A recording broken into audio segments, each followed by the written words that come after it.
In the story of creation, God is very busy creating for 6 days. And then God looks over all that God has created, including you and me, and God declares it all very good.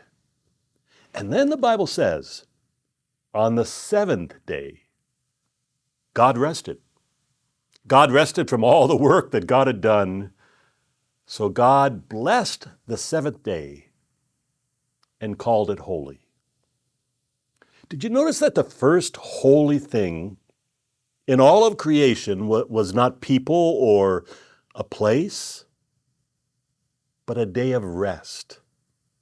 God declared all of creation good, but when God rested in the goodness of creation, God called that rest holy.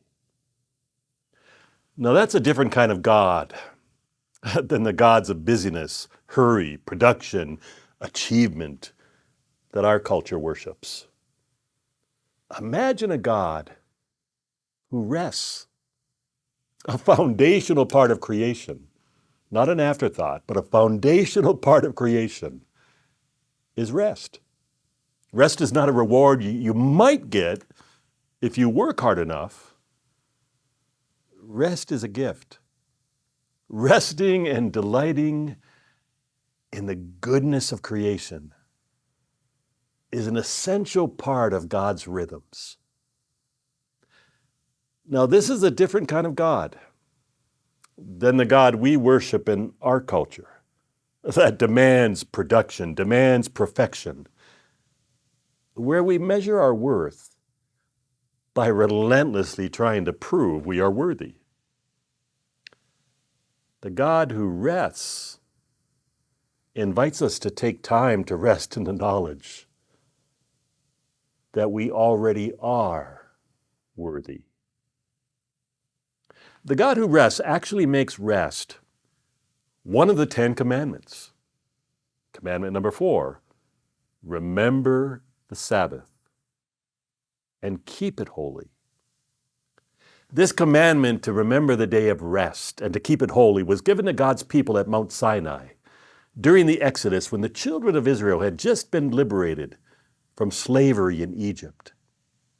They were slaves for 400 years. They worked in the brickyard, making bricks for Pharaoh. Now they worked long, oppressive days, producing as many perfect bricks as they possibly could in a day. And their whole life was defined by that work and the anxiety and the stress of that work. And even though they were now free, they had long forgotten the goodness of creation. They had long forgotten the goodness of their own lives. You know, the gods of our culture are often like Pharaoh, demanding perfect bricks. I mean, rest is something you do in order to make more bricks. I confess, I'm often guilty of using my day off to catch up on the work I didn't accomplish the rest of the week. Anyone with me? Or reading books related to my work on my vacation. It's a different kind of God who gives the gift of rest and doesn't make it a suggestion, but a commandment, who calls rest holy. The theme for our worship this summer is called One Thing. I mean, what's the one thing we all need to be reminded of to live with greater resilience and compassion in these challenging days? The one thing essential for our spiritual well-being and the well-being of our world is to remember Sabbath. Keep it holy. To remember to rest. Rest isn't selfish. I mean, self-care isn't selfish. Rest is actually good stewardship of the gift you were put on earth to offer others, which is the gift of your presence. And any time you give yourself the soul care that you require, you do it not only for yourself, but also for the many other people your life will touch in a day. There was a Presbyterian medical mission team of doctors, dentists, and nurses that traveled to Africa. And their Presbyterian congregation gathered medical supplies to be taken to a remote village. Now, some of the supplies would be used as they treated people during their visit, and the remainder would be left to be used by medical students who were involved in field education there. There were far more supplies than the mission team could handle on their own, so they hired some indigenous persons to carry the bulk of the load and to be their guides.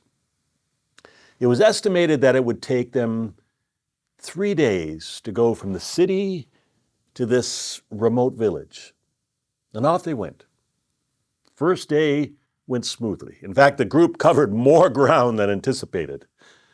Perhaps they would be able to get to the village in 2 days, if they really pushed themselves the next day. But on the morning of the second day, their guides were not in a hurry to get moving at all. They were sipping their tea reverently. They were enjoying long conversations with each other.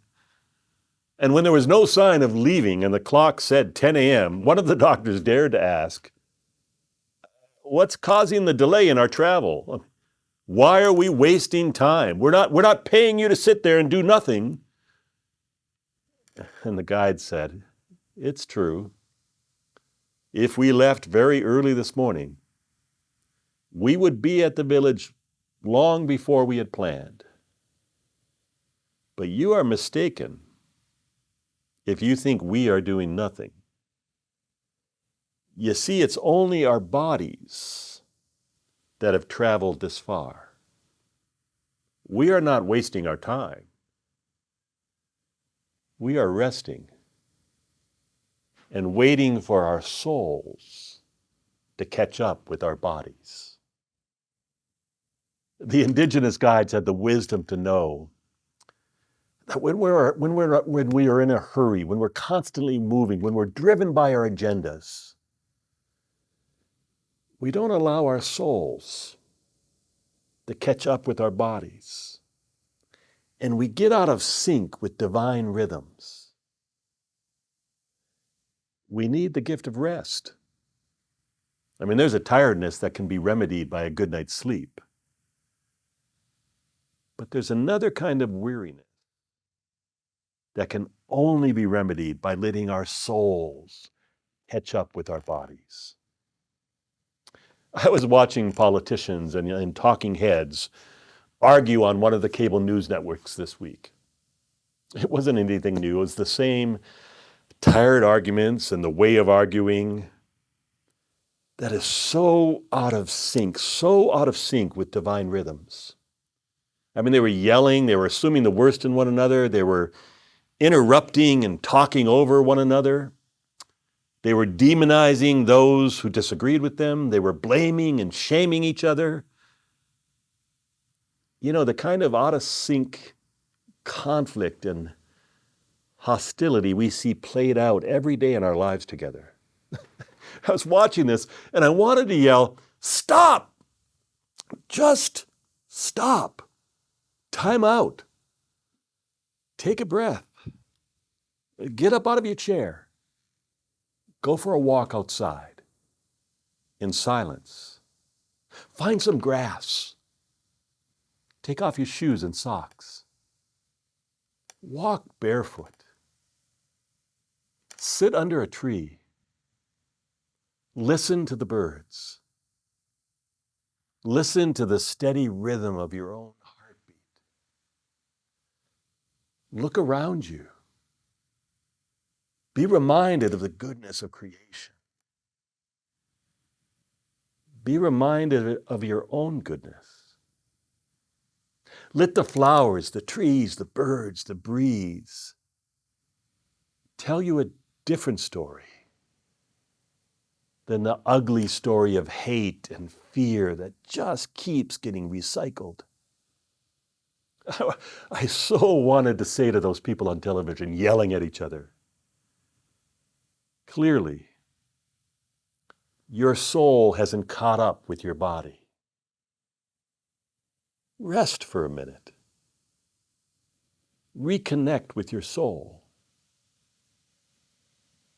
You know, friends, even if you're outraged, and there are plenty of reasons to be outraged these days, it's too easy for outrage to become hate if we're not careful.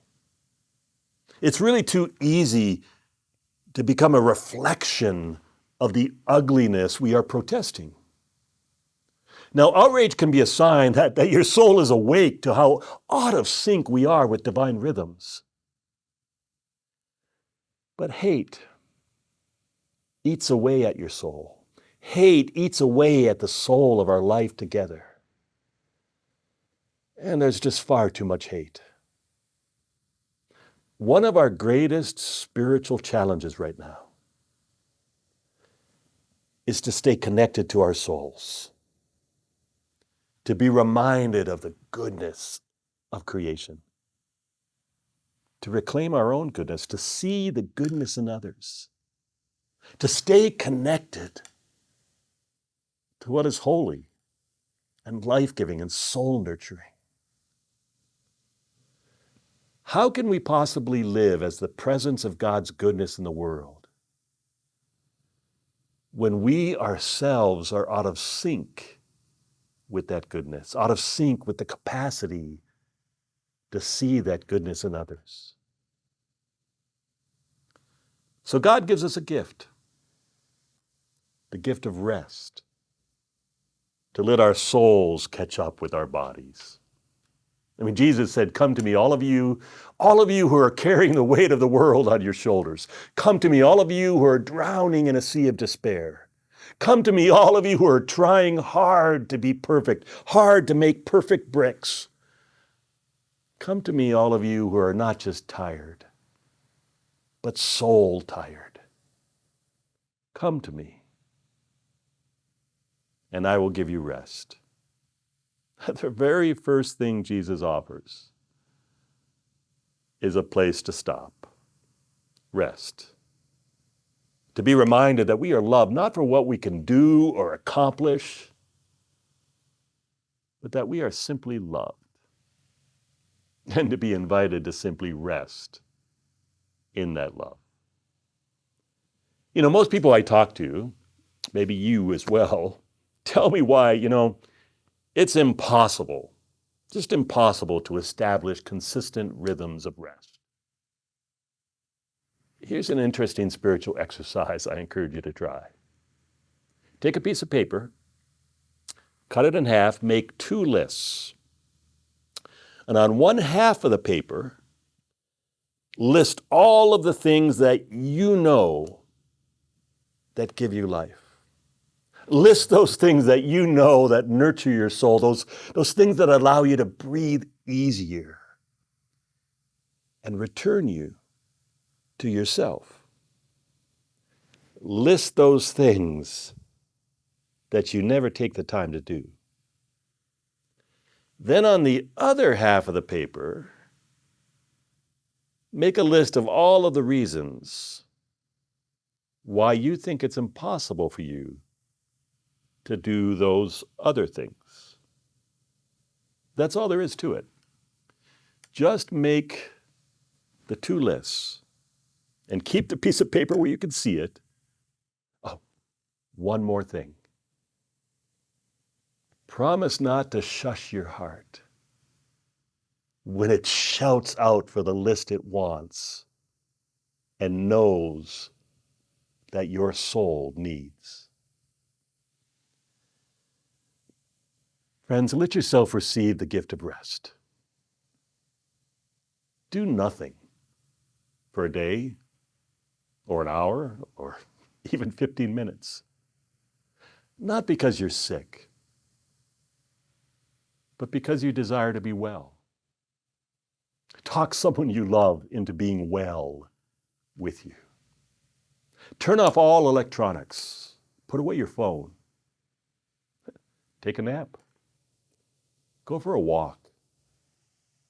Drink tea slowly. Eat a nourishing meal. Sit in silence until your anxious thoughts are silenced. And listen. Listen without trying to solve or prove anything. Listen with curiosity. Listen as if love was the only thing that mattered. Test the premise that you are worth more than what you can produce. That even if you spent one whole day or 1 hour being good for nothing, you are still precious in God's sight. You have nothing to prove to anyone, especially to God. And this is so important. God made it a commandment. It's God's gift to us. Remember to rest. Keep rest holy. Let your soul catch up with your body. You just might find yourself free and dancing to divine rhythms. May it be so.